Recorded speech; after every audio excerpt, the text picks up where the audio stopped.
Donc, nous allons commencer. Il est 30 comme prévu. Donc, je dis encore bonjour à toutes et à tous. Soyez la bienvenue à ce webinaire, c'est tout premier webinaire de l'année 2025. Donc, nous sommes très heureux de vous retrouver euh, et nous vous souhaitons bonne et heureuse année 2025. Qu'elle soit une année de vie de succès et plein d'opportunités pour chacun de nous. Donc, je disais tantôt, ce webinaire est le tout premier webinaire pour l'année 2025 que nous allons entamer ou vous présenter. Donc, avant de commencer, il est nécessaire de rappeler quelques règles à suivre. Donc, il est demandé à tout un chacun de mettre son micro sur mode muet, sauf euh, les intervenants, c'est-à-dire les présents, ceux qui vont présenter le webinaire, et aussi de désactiver vos caméras. Donc, et notez vos questions à côté. À la fin du webinaire, vous aurez le temps de les poser. On aura un temps d'interaction, de questions-réponses. Donc, sur ce, nous allons démarrer. Donc, ces webinaires a pour thème optimiser la valeur de vos actifs TI. Donc, ce webinaire sera conduit tout au long par ma personne et M. Sidibé et Tchemoko. Donc, M. Sidibé Tchemoko est le PDG et fondateur de 1 ou autrement dit One Simple One du Canada et du Mali. Il est spécialisé et détenteur de MBA, CISSP, ITIL4, MP, CISA et plusieurs autres titres. Il détient à son actif à la date d'aujourd'hui plus de 17 ans d'expérience et d'expertise en TI. Il est également auditeur certifié en TI, précisément en CISA et en ISO 27001. Donc, vous aurez ma personne aussi au nom de Conépole. Je suis le modérateur et je suis également le coordinateur et le responsable des qualités de 151 Mali. Donc, l'entreprise One Simple One ou 151 est une entreprise spécialisée en services conseils dans le domaine des TI. L'entreprise est présente au Canada depuis 2012 et au Mali depuis fin 2018. Donc, nous proposons des formations, des services et produits. Nos formations sont centrées sur tout ce qui est les normes, c'est-à-dire ISO 27001, 27002, jusqu'à 45000.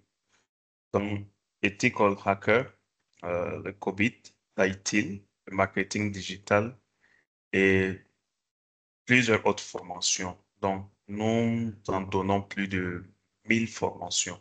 Donc, on est capable aussi de donner des formations sur mesure. Nos services sont les suivants.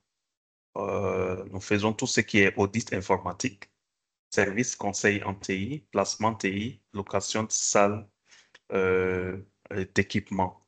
Donc, nos salles, nous avons 3 salles de location qui sont équipées d'équipements de dernière génération.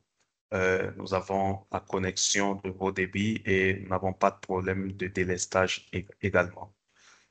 Donc, nos solutions sont les suivantes. Nous avons Mon Pro, nous avons Point Econo, nous avons HECO, IT, SM, PSM, et également des solutions sur mesure. Donc, on est capable de répondre à vos besoins en termes de solutions euh, selon votre besoin. Donc, nos clients sont les suivants. Ils sont au Mali et également à l'international. Donc, ils sont entre autres Orange Mali, Orabank, le CN, qui est le Canadian National, le gouvernement du Canada, du Québec, Desjardins et d'autres clients qui sont basés également ici au Mali et ailleurs. Nos partenaires sont les suivants. Nous sommes partenaires avec AWS, Microsoft et Head Technology, PSCB, personne vue. Donc, je vous informe que nous sommes un centre d'examen type personne vue. Donc, pour tous vos examens, pour passer l'examen pour avoir la certification, notre centre est là. Le centre répond à toutes les exigences et, et également à toutes les commodités aussi. Donc, si vous voulez passer des examens, ce n'est plus la peine d'aller au Sénégal ou en France ou aux États-Unis. Notre centre est là. Et quand vous passez vos examens dans notre centre, ça ne changera rien en termes de certification. C'est comme si vous passez l'examen en France ou aux États-Unis.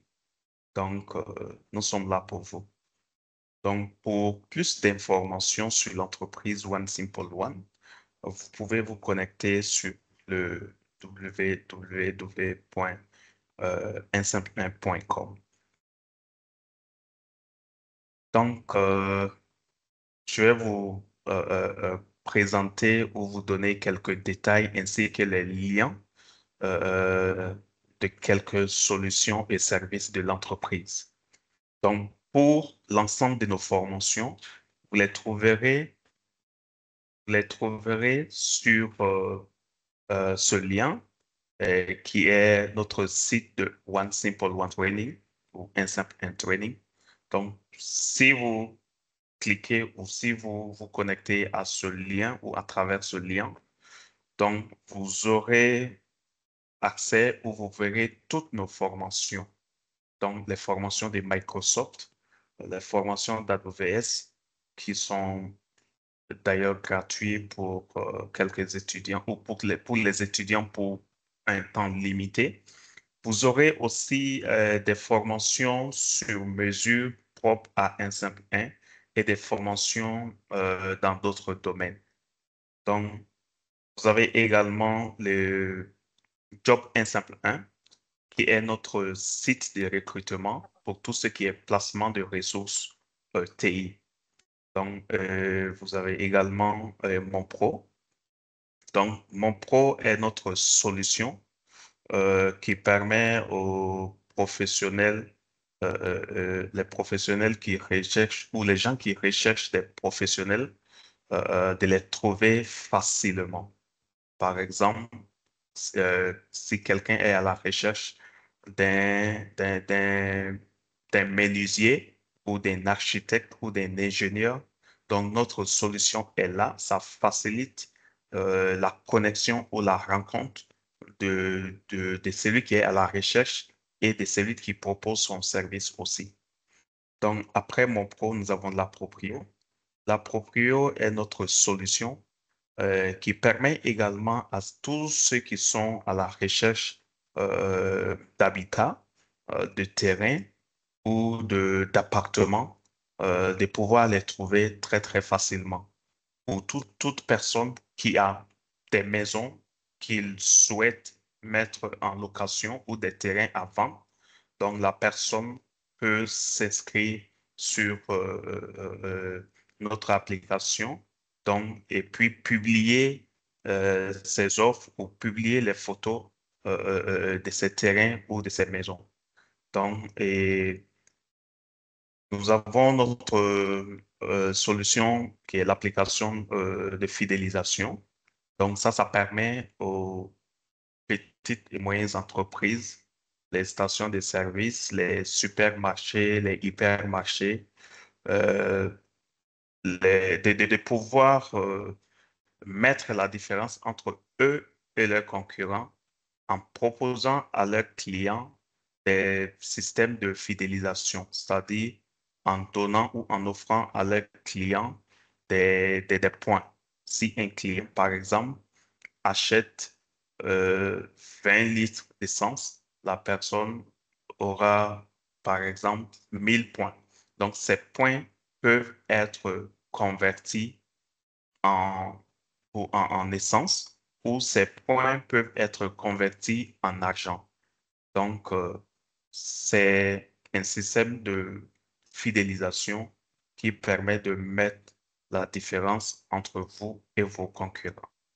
Donc, et enfin, nous avons l'application des notifications qui s'appelle Web SMS. Donc, c'est notre toute nouvelle application qui permet aux banques, aux écoles et aux entreprises de pouvoir envoyer des messages de masse. Donc, de pouvoir cibler un groupe de personnes ou les envoyer le message et les messages peuvent être personnalisés. Donc, à travers cette solution, les banques ou les écoles peuvent envoyer aussi des affiches, donc des multimédias et même des audios. Donc, les audios peuvent être enregistrés en bambara, en français, en peul. Donc, c'est une solution multifonction qui est très, très sollicitée.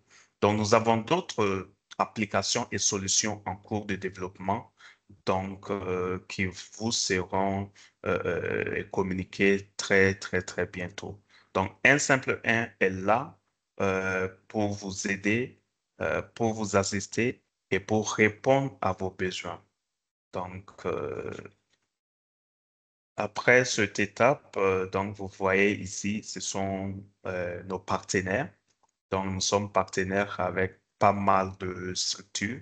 Il y a AWS, il y a Axelos, il y a PeopleCert, PCB, APGM et autres. Donc, nos partenaires sont nombreux. Donc, tout ça, ça peut permettre d'améliorer la qualité de nos services et de nos solutions pour répondre aux exigences de nos clients et de nos potentiels clients également. Donc, nous arrivons maintenant à la partie vive de ce séminaire, donc qui sera animé par Monsieur Sidibé, le CEO de One Simple One. Donc, Monsieur Sidibé, vous avez la parole. Donc, je dis un grand merci pour vos écoutes et restez attentifs pour le reste de ce webinaire. Merci.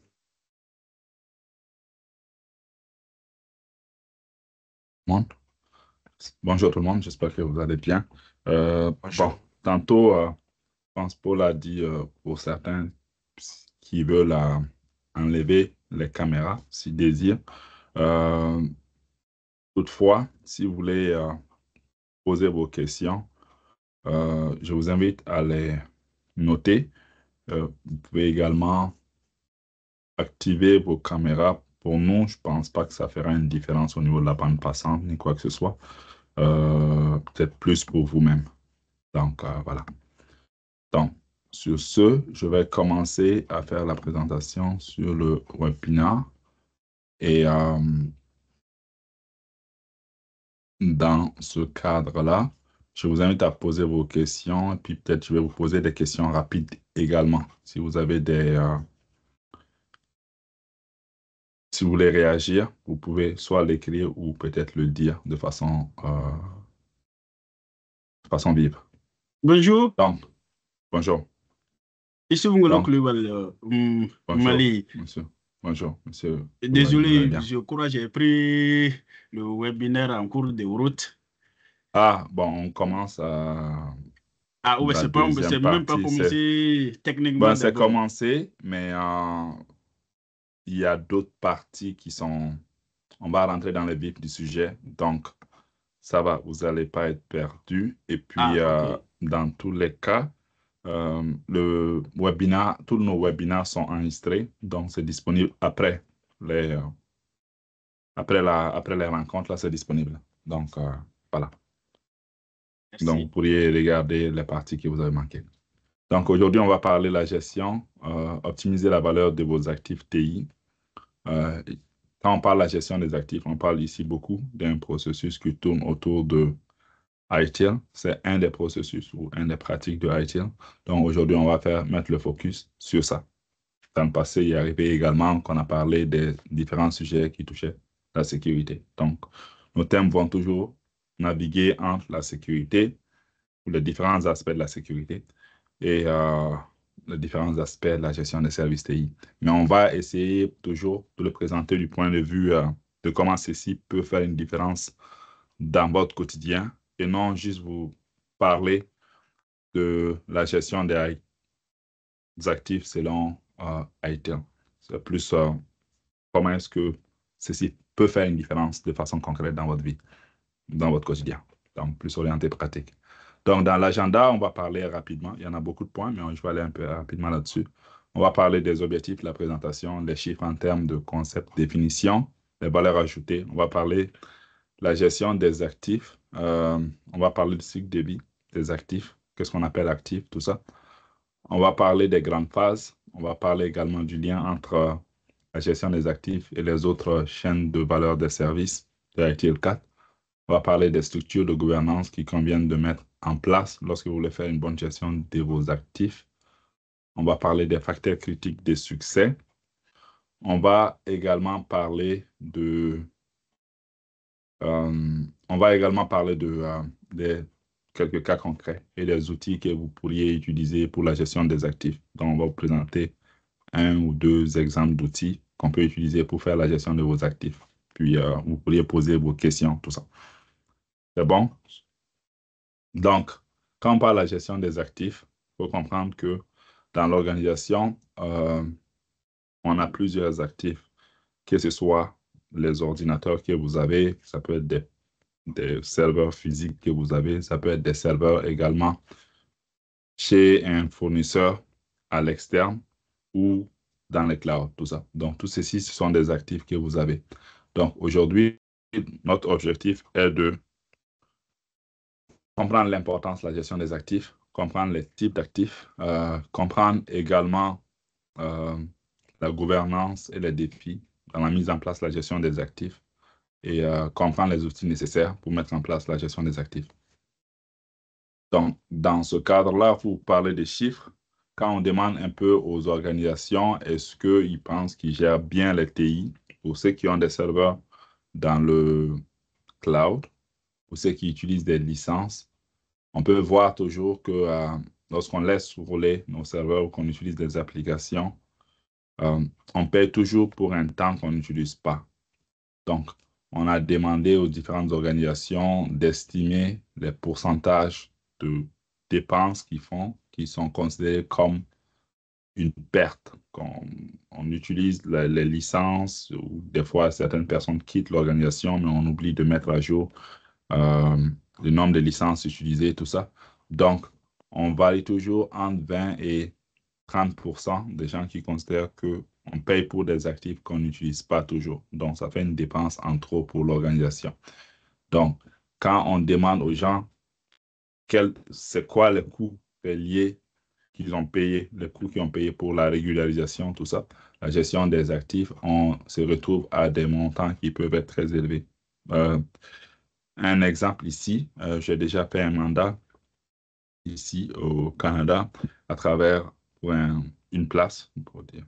Et le mandat, c'était de mettre en place la gestion des actifs et c'était arrivé lorsque ils avaient eu l'organisation, je ne peux pas dire quelle organisation, l'organisation avait eu un audit de Microsoft et puis ils étaient obligés de payer presque $1 million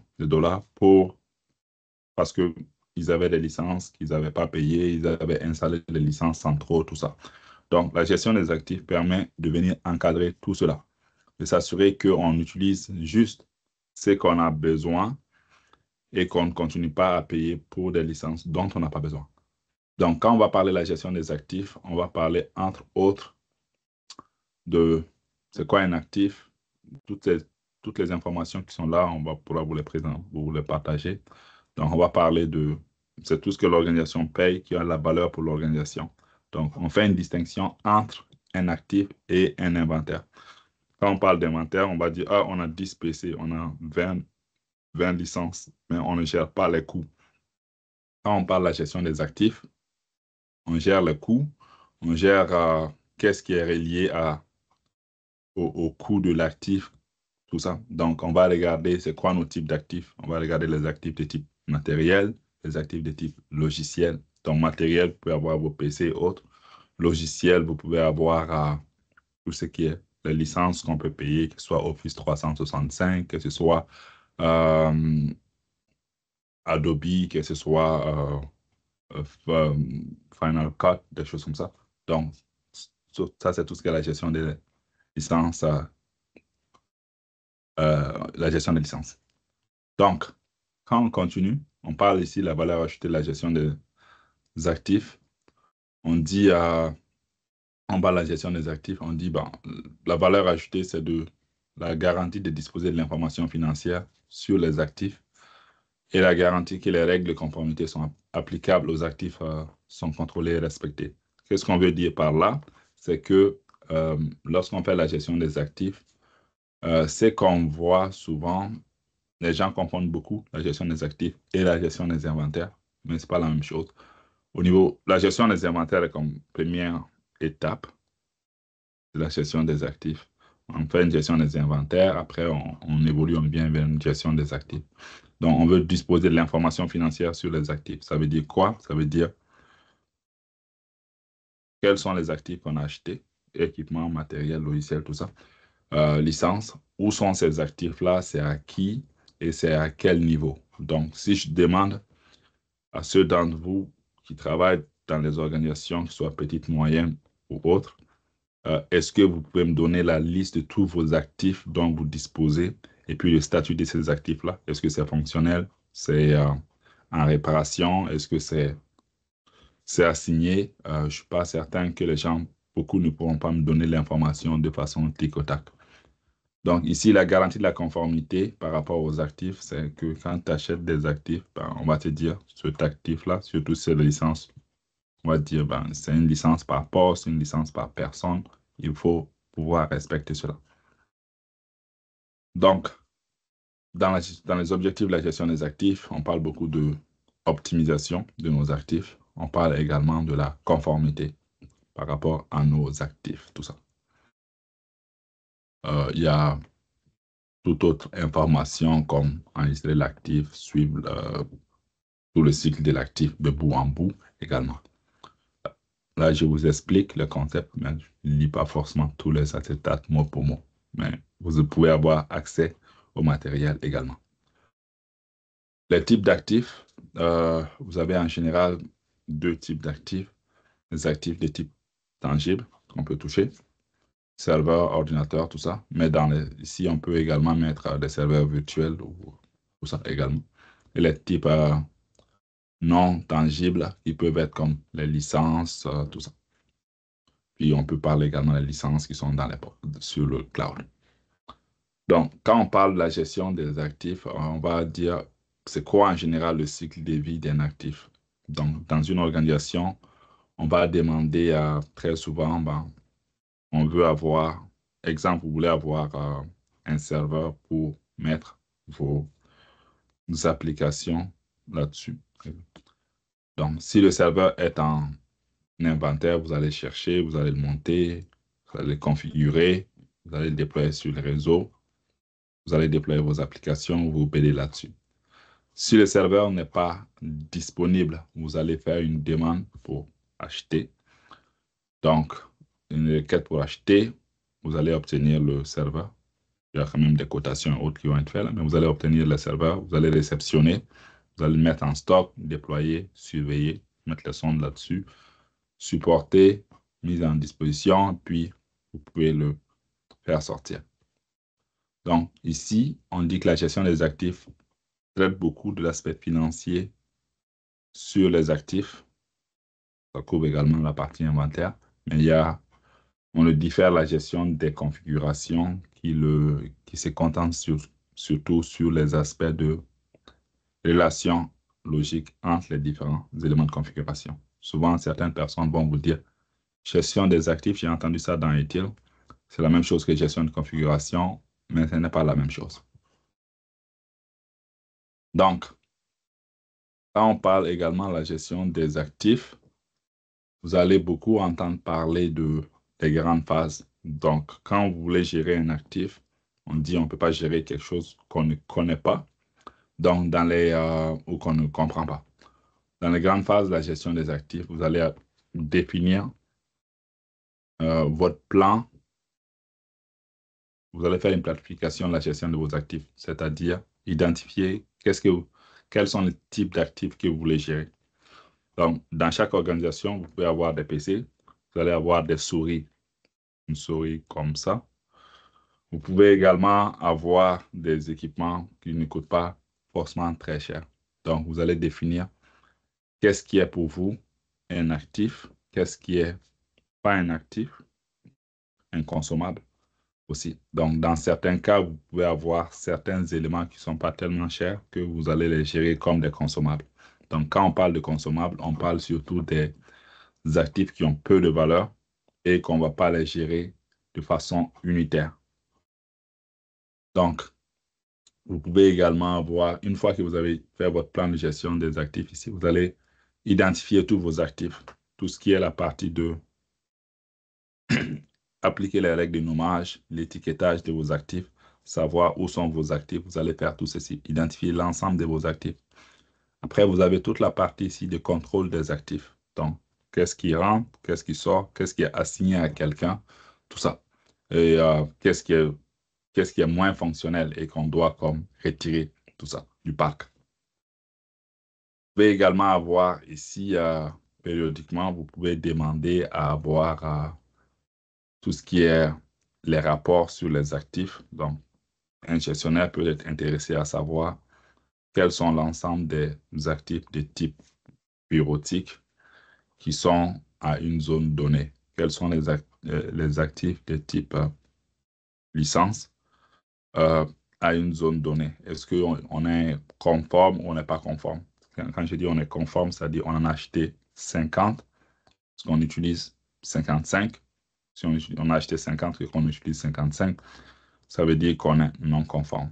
Ceux d'entre vous qui ont la chance de travailler peut-être dans les centres de service, vous allez voir que dans les centres de service, les gens vont beaucoup appeler pour demander j'aimerais avoir telle licence, j'aimerais avoir tel logiciel.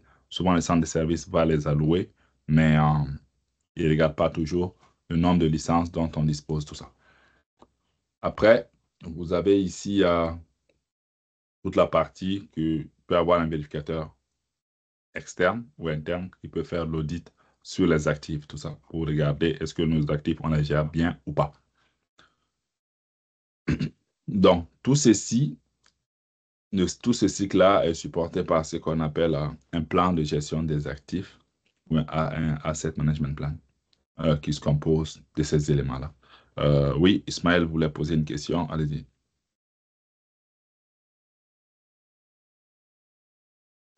Ismaël, tu as levé la main. Est-ce que tu voulais poser une question?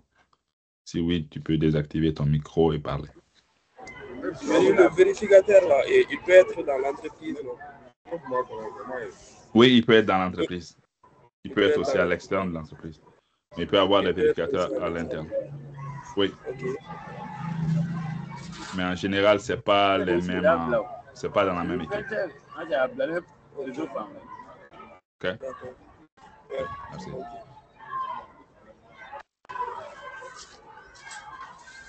Vous pouvez vous mettre votre micro sur mute, s'il vous plaît. Merci. Donc, dans les plans de gestion des actifs, vous allez trouver entre autres des règles de nomenclature. Vous allez trouver des éléments que vous allez définir comme les types de relations entre les actifs, les états possibles de l'actif. Quand on dit état possible de l'actif, c'est exemple, est-ce que l'actif est en stock? Est-ce que l'actif est en transit? Ça a été envoyé, mais on ne l'a pas encore reçu. Est-ce qu'il est en réparation? Est-ce qu'il est en utilisation? Est-ce qu'il a été retiré? Donc, tous les actifs qu'on a reçus, on doit pouvoir garder une trace de ces actifs-là. Donc, c'est là où il y a les états. Tout ce que je dis là, on le transforme après dans un outil de gestion des actifs pour pouvoir mieux faire. Donc, souvent, les gens vont avoir un outil, mais ils n'ont pas comme toute la formation en arrière. Donc, ils ont l'outil, mais l'outil ne les sert pas beaucoup parce qu'ils ne comprennent pas tout ce qu'il y a à faire. On parle tout ce qu'il y a, on doit définir dans ce plan la fréquence d'audit, ainsi de suite. Puis, qui est responsable des différents actifs. Donc, si un actif ne fonctionne pas bien, on doit savoir qui est responsable pour les assignations des tickets et tout ça. Donc, les processus externes qui sont beaucoup en lien avec la gestion des actifs, vous allez avoir la gestion des changements qui peut amener de nouveaux actifs. Vous allez avoir également la gestion des requêtes de services. Donc, si vous prenez le ITIL, vous avez la chaîne de valeur de service. La gestion des actifs touche beaucoup toute la partie de la conception et la partie de construction. Pour mettre en place une bonne gestion des actifs, il faut avoir une bonne structure de gouvernance. Pour avoir une bonne structure de gouvernance, vous avez entre autres, vous devez évaluer votre niveau de votre gestion des actifs. Où est-ce que vous êtes actuellement? Vous devez mettre en place un processus de mettre en place un plan de gestion des actifs, définir quels sont les actifs que vous voulez gérer, puis quels sont les actifs que vous ne voulez pas gérer. Qu'est-ce que vous voulez gérer comme des consommables également. Vous devez également documenter un processus, documenter les procédures de gestion des actifs, identifier les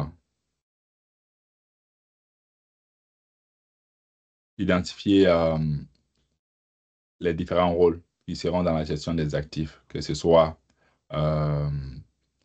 les rôles comme coordonnateur, propriétaire du processus, les approbateurs, tout ça. Vous devez également identifier tous les rôles de support.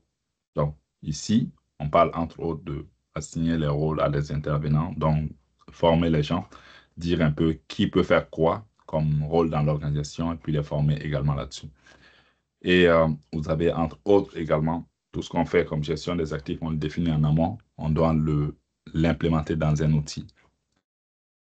Là, je pourrais après vous montrer des exemples d'outils. Donc, quand on va parler également de la gestion des actifs, on va dire, si vous voulez mettre en place la gestion des actifs, qu'est-ce qu'il faut que je fasse pour que ça fonctionne? Vous avez, entre autres, définir c'est quoi vos classes d'actifs, identification des actifs de type sur le réseau, dans le cloud, tout ça. Vous devez avoir une structure organisationnelle. Vous devez également s'assurer d'avoir une relation claire avec la gestion des requêtes de services et la gestion des changements, parce que ces deux éléments-là apportent beaucoup d'actifs dans l'organisation. Ou les retirer également. Ça peut être ajout, retrait, modification, tout ça. Donc ici, là on va aller proche de la fin. Donc on parle ici étude des cas. Donc que ce soit dans une ONG, que ce soit dans une entreprise de services informatiques, que ce soit dans une organisation publique. Dans tous ces cas-là, vous allez avoir différents actifs qui peuvent être là. Ça peut être des ordinateurs, ça peut être des serveurs, ça peut être des licences, tout ça. Donc ici, je peux vous montrer un exemple de la gestion des actifs dans un outil. Donc, quand je vous ai parlé de la gestion des actifs, on peut le montrer dans un outil de quoi ça peut avoir l'air. Donc, si je prends ici, tantôt je vous ai parlé de l'ajout d'un actif, donc de pouvoir identifier, ça c'est un outil qu'on a développé à l'interne pour la gestion des actifs. Donc, lorsque vous voulez ajouter un nouveau actif, vous pouvez venir ici, définir le type d'actif que vous voulez. Donc, vous pouvez faire ici, est-ce qu'il s'agit d'un PC, il s'agit d'un logiciel, il s'agit d'une imprimante, il s'agit de téléphone, ainsi de suite, serveur web, ainsi de suite. Donc, selon ce que vous allez choisir comme actif que vous voulez ajouter, vous allez avoir des attributs spécifiques. Donc, ici, pour un serveur donné, on va dire ici, c'est quoi le nom, la date de mise en production, la date d'achat. Est-ce qu'il y a une garantie là-dessus? Donc, on veut savoir si on a un serveur, ben, ça ne fonctionne pas, est-ce qu'on a une garantie? On veut garder ces informations-là. Si vous avez un seul serveur, ce n'est pas très grave. Si vous en avez 500, vous en avez 1000, vous n'allez pas vous rappeler des dates d'expiration de chaque serveur. Donc, vous allez définir s'il y a l'électricité là-dessus, le site, le rack, le châssis, l'alimentation. Vous allez définir différentes informations ici sur le serveur que vous allez ajouter. La marque, le numéro de actif, on appelle également le asset tag pour identifier cet actif-là par rapport à un autre actif également. Donc, vous pouvez également avoir des informations, d'autres informations que vous pouvez ajouter sur l'actif pour pouvoir suivre l'actif. Donc là, je ne vais pas l'ajouter, mais si je viens ici, je regarde dans la liste des actifs, on peut voir déjà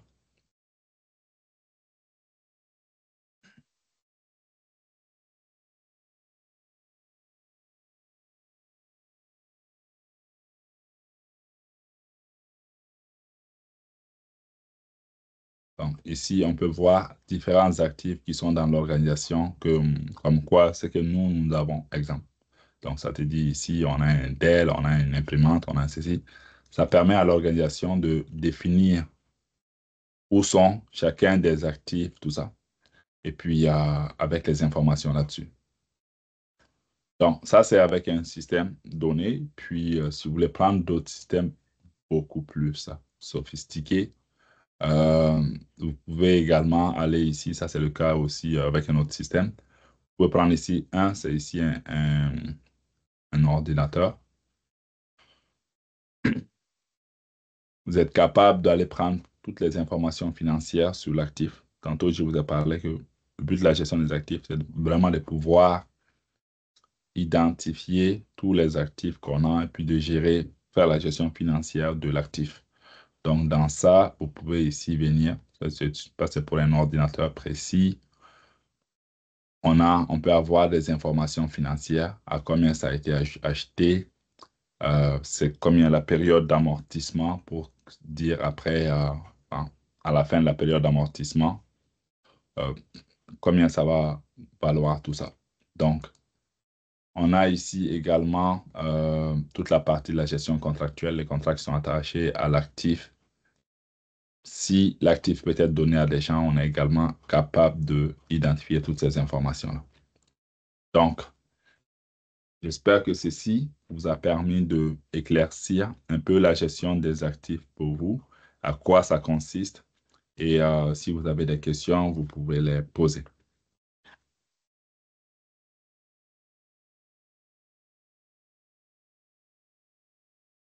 Est-ce qu'il y a des questions ou pas?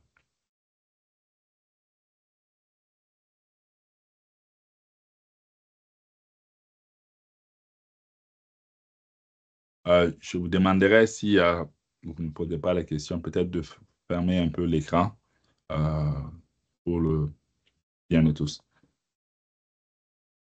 Oui, allez-y. Il y a Adama Koita qui veut poser une question. Oui, bonjour. Bonjour tout le monde. Bonjour, M. Koita. Merci, M. Sylvie, pour cette belle présentation. Merci. J'ai compris plein de choses, mais moi, je suis comptable d'une entreprise. Maldives, je suis responsable de la comptabilité. Oui. Récemment, j'étais en train de travailler sur les actifs. C'est-à-dire que vous savez comment les comptables travaillent sur les actifs. C'est de mettre en place un système, un tableau d'amortissement des actifs. Oui. Donc, suivre, ça dit que l'achat de l'actif, chaque année, passer l'amortissement. Et en fin de période, l'amortissement étant par exemple sur 3 ans, à savoir maintenant la valeur résiduelle. Je voulais savoir si le cas de gestion des actifs là prend la place de notre travail que nous devons faire en termes de suivi d'amortissement. Est-ce qu'avec cet outil-là, est-ce qu'on a besoin encore de faire ce travail au niveau de la comptabilité, à savoir faire un tableau d'amortissement et tout ça? Bon. Est-ce que cela est déjà intégré avec vous? il y a une partie qui, si j'ai pris ici l'exemple de l'outil qui est là, en fait, la gestion des TI, la façon qu'on le présente dans la partie TI, ça ne remplace pas la comptabilité, ça c'est clair. Par contre, on veut savoir qu'on a acheté un équipement, ça peut être un serveur, qu'on a acheté aujourd'hui, je ne sais pas, à 1 million de francs CFA. Et que ce serveur-là va servir pendant 5 ans, c'est beaucoup, disons 5 ans. Et à la fin, le même serveur va valoir peut-être 100 000 francs. Donc, ça, c'est les informations qu'on peut saisir sur l'actif et mettre les dépréciations, les coûts de dépréciation. Chaque année, le serveur va perdre la valeur. Et dire ici, est-ce qu'il y a une date, une valeur résiduelle de combien ça va valoir à la fin. Puis de dire le montant qui a été déprécié un peu chaque année. Donc, ça permet de suivre cela. Donc, toi, tu pourrais dire, OK, après 5 ans, si je dois sortir un actif, ben, je dois le vendre minimalement à ce prix-là. Mais ça, tu ne vas pas le décider quand tu vas le sortir. Tu vas le décider lorsque tu vas enregistrer le serveur. Est-ce que c'est clair? Mais ça ne remplace pas tous les calculs comptables que vous faites, tout ça. Non, ça ne remplace pas cela. Mais est-ce que ça fait sortir la valeur de l'amortissement annuel? Oui, ça pourrait sortir la valeur de l'amortissement annuel. Donc, on n'aura plus besoin de tableau d'amortissement sur moi au niveau de la comptabilité. Oui, si tu rentres la formule, ici, ça c'est juste un exemple, mais si tu rentres la formule, et ça pourrait te dire, ben, ça va sortir les valeurs de façon résiduelle ici. OK. Merci. C'est bon? Merci. Merci. D'autres questions? Je voulais demander à Ismaël, Monsieur Ismaël, de désactiver sa caméra pour plus de conformité. Monsieur Ismaël, vous me recevez?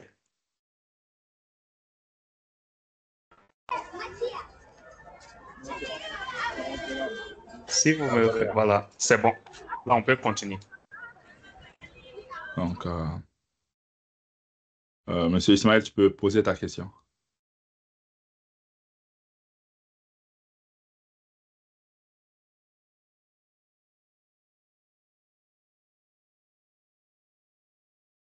Il y a des questions? Pour moi, c'est pas une question, mais je voulais juste savoir si je peux avoir les PDF, là, comme je suis venu en retard. Là, c'est... OK. Oui, c'est possible après. Peut-être juste laisser votre courriel dans le groupe et puis ou écrire à paul.kone.com .onesimpleone.com et on va vous envoyer. Dans le groupe ici, vous pouvez le laisser dans le groupe si vous êtes sentez à l'aise. Sinon, vous pouvez l'envoyer à un courriel de l'entreprise. Donc, vous pouvez l'envoyer à ça ici. Le courriel de l'entreprise. Oui, vous pouvez l'envoyer ici à ça. Je vais l'écrire. Le courriel de l'entreprise, c'est quoi? Vous pouvez l'envoyer à ça, à cette adresse. Je l'ai mis dans le groupe.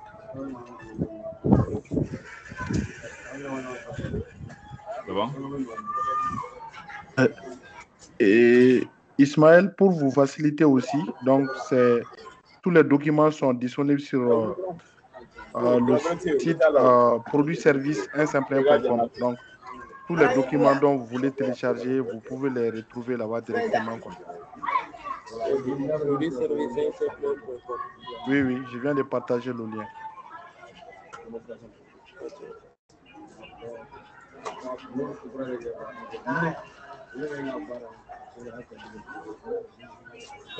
OK.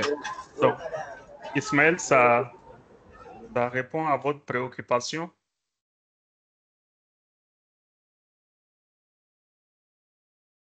Si oui, nous allons passer. Si d'autres personnes ont des questions ou des suggestions ou des propositions, c'est le moment. C'est le moment de le faire. Sinon, Adama a une question. Sa main est levée, mais je ne sais pas si tu as oublié de baisser sa main. Bonjour. Bonjour. Oui, je me nomme Kajatu Beatrice Diarra.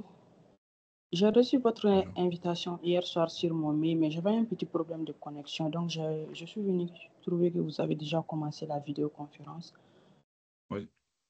J'aimerais savoir, c'est basé sur quoi? C'est basé sur ITIL, c'est basé sur la gestion des actifs TI. Comment on peut optimiser la valeur de vos actifs TI dans l'organisation. Mais tout le webinaire a été enregistré. Donc, si vous avez l'intérêt, ça va être, on va publier sur les réseaux sociaux de l'entreprise. Et on va également rendre disponible les PDF pour ceux qui sont intéressés. D'accord, merci. Merci à vous. D'autres questions? Sinon, Paul, on pourrait, s'il n'y a pas d'autres questions, je pense que vous pourrez toujours écrire à contact si vous avez des questions. Puis, voilà. Est-ce que je peux avoir votre contact? Le courriel de l'entreprise a été mis dans la conversation, dans le chat. Donc, nous allons partager, nous allons mettre aussi un numéro. Suite.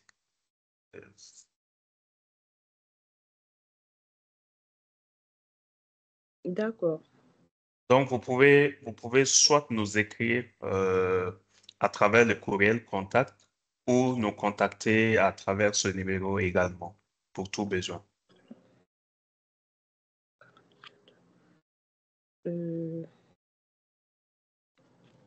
numéro que vous avez mis tout de suite, je n'ai pas pu prendre tout le numéro, j'ai plus que 2 chiffres. C'est le 93 Oui. 11 49 28. D'accord, merci. D'accord.